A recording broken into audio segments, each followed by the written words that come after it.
ये कथा उनको तो अवश्य ही सुननी चाहिए जिनको रात्रि में बुरे सपने आते हैं, जिन्हें रात्रि में डर लगता है, भय लगता है।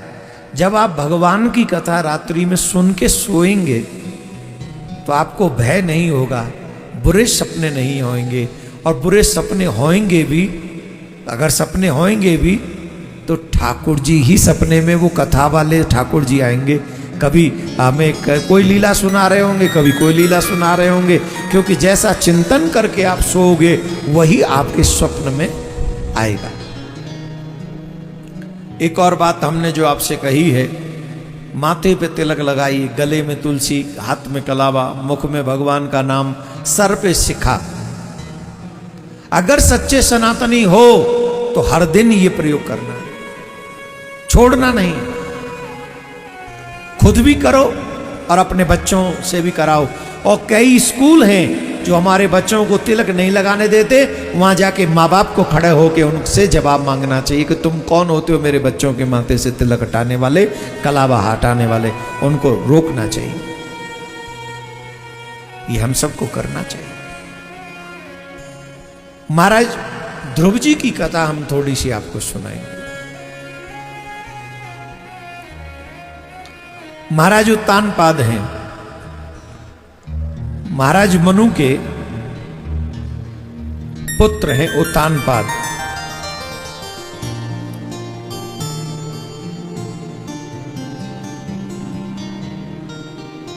उत्तानपाद की दो रानियां सुनीति और सुरुचि। बड़ी रानी का नाम है सुनीति और छोटी रानी का नाम है सुरुचि। सुरुचि तन से सुंदर है, सुनीति कर्म से सुंदर है, मन से सुंदर है। देखिए, तन से सुंदर होना उतना जरूरी नहीं है जितना कर्म से सुंदर होना, स्वभाव से सुंदर होना, मन से सुंदर होना परम आवश्यक है। आप अगर तन से सुंदर होंगे तो आपसे प्रेम करने वाले लोग 2 या 3 दिन या 4 दिन या 1 महीना, 2 महीना, 4 महीना, 1 साल से ज्यादा प्रेम वो आपसे नहीं कर सकेंगे। आप मात्र तन से सुंदर हैं तो ज्यादा से ज्यादा लोगों का प्रेम आपको 1 साल मिलेगा, इससे ज्यादा नहीं। लेकिन आप स्वभाव से सुंदर हैं, आप कर्म से सुंदर हैं, आप अपने व्यवहार से सुंदर हैं, हम आपको विश्वास दिलाते हैं मरणोपरांत भी लोगों का प्यार आपको मिलता रहेगा। हाँ, धीरे बजाओ, तुम्हारे तो बहुत स्वभाव में सुंदरता है। मरणोपरांत भी लोग तुम्हें प्रेम करेंगे अगर तुम्हारे स्वभाव में सुंदरता है, कर्म में सुंदरता है तो। ये सच है, हम ऐसे नहीं बोल रहे। सुनीति तन से सुंदर नहीं थी, कर्म से सुंदर थी, स्वभाव से सुंदर थी। इसलिए उनके पुत्र का नाम था ध्रुव, 5.5 साल के। सुरुचि तन से सुंदर थी, इसलिए राजा का प्रेम उसके साथ में ज्यादा था। उनके भी एक पुत्र था जिस पुत्र का नाम था उत्तम, उसका नाम था उत्तम। दोनों ही, ध्रुव बड़े थे और उत्तम छोटे थे। एक दिन 5.5 साल के ध्रुव खेलते हुए अपने पिता की गोद में जाके बैठ गए। और जब अपने पिता की गोद में जाकर बैठे, छोटी मां ने ध्रुव को पिता की गोद से उतार लिया और गोद से उतार कर कहा कि तुम इस गोद में नहीं बैठ सकते। अगर तुम्हें बैठना ही है तो उस परम पिता की गोद में, तुम इस गोद में नहीं बैठ सकते। अगर तुम्हें गोद में बैठना है तो उस भगवान से प्रार्थना करो कि वो तुम्हें मेरी कोख से जन्म दे, और जब तुम मेरी कोख से जन्म लेकर आओगे तभी तुम यहां बैठ पाओगे। ध्रुव जी रोते हुए अपनी मां के पास में गए। ध्रुव जी रोते हुए अपनी माँ के पास में पहुंचे।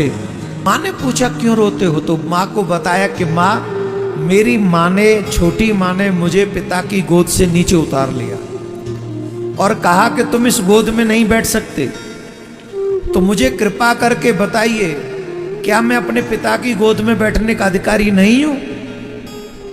मां कहती है, पुत्र, शरीर के पिता की गोद में बैठने की भी एक सीमा होती है।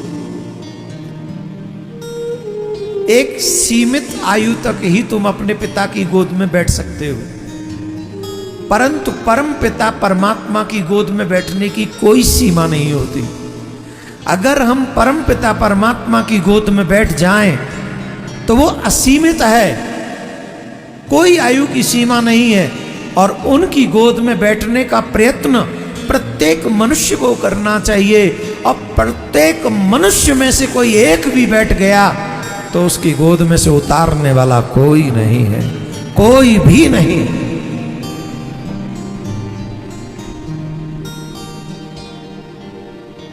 मैं आपसे आग्रह करूंगा, अपने बच्चों को भी भगवान के प्रति जागरूक करो। जितने भी लोग तीर्थों में जाते हैं, पुराणों की कथा सुनते हैं, उन लोगों को अपने बच्चों को भी धार्मिक बनाना चाहिए। धार्मिक बच्चे ही आपको सुख दे सकते हैं, अधार्मिक बच्चे ही आपको दुख देंगे। जवानी में तो ऐसा लगता है अरे हमें क्या फर्क पड़ता है, बच्चे कैसे भी हों। फर्क पड़ता है, जब पैर नहीं चलेंगे ना तब फर्क पड़ेगा, हाथ जब नहीं चलेंगे तब फर्क पड़ेगा, आंख जब नहीं देख पाएंगी तब फर्क पड़ेगा, हाथ में जब धन नहीं होगा तब फर्क पड़ेगा, दवाइयों के लिए भी पैसा नहीं होगा तब फर्क पड़ेगा।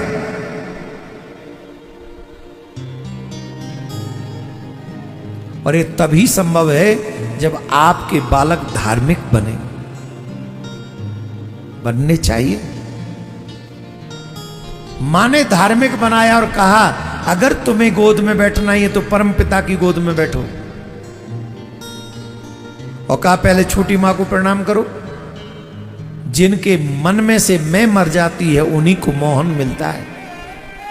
छोटी मां को प्रणाम करके 5.5 साल के ध्रुव, कितने साल के हैं, जोर से बोलो, 5.5 साल के, यहां 55 साल के हो गए, भगवान से मिलने की इच्छा नहीं हुई।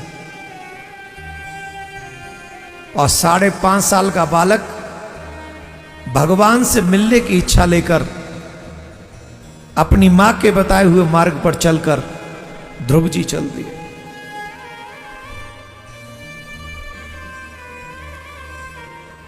और ध्रुव जी ने जब मार्ग में जा रहे थे, बिना गुरु के गोविंद की प्राप्ति नहीं होती। गुरु का मिलना परम आवश्यक है। बोलो राधे राधे।